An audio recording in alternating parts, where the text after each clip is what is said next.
Hoor gauw hier. Dat staat geschreven. In die boek van Spreuken 14.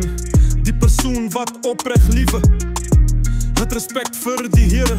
Respect vir die Here begin by selfrespect. Selfrespect. Selfrespect.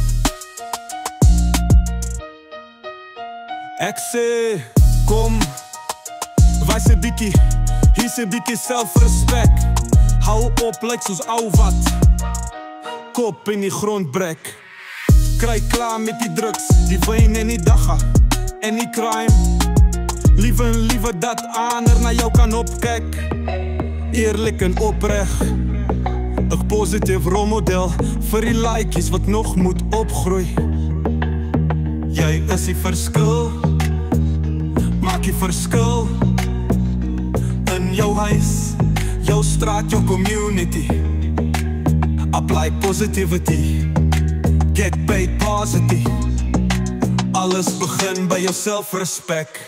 Ek sê, kom, wie's 'n bietjie, hier's 'n bietjie selfrespect.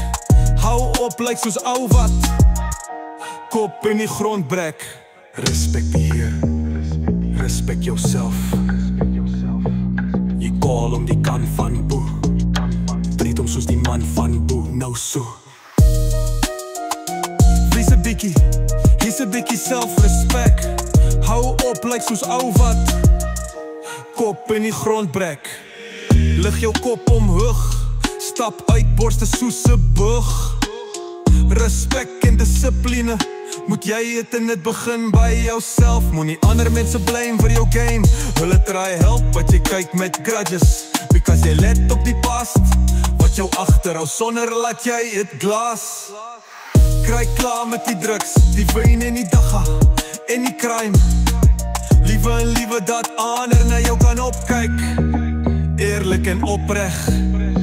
'n positief rolmodel vir die laaitjies wat nog moet opgroei.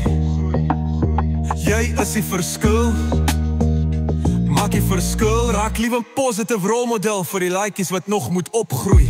Dan raak jy 'n legend. Die dag as jy nie meer hier is nie. Op 'n positive note.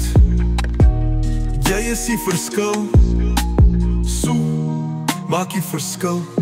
Ek sê, jy is die verskil. So, maak die verskil. Jy is die verskil. So, maak die verskil. Jy is die verskil. Ek sê, maak die verskil. Raak die verskil. Begin respect jouself. Dan respect jy ander. Begin respect anders. Dan respect jy die Here.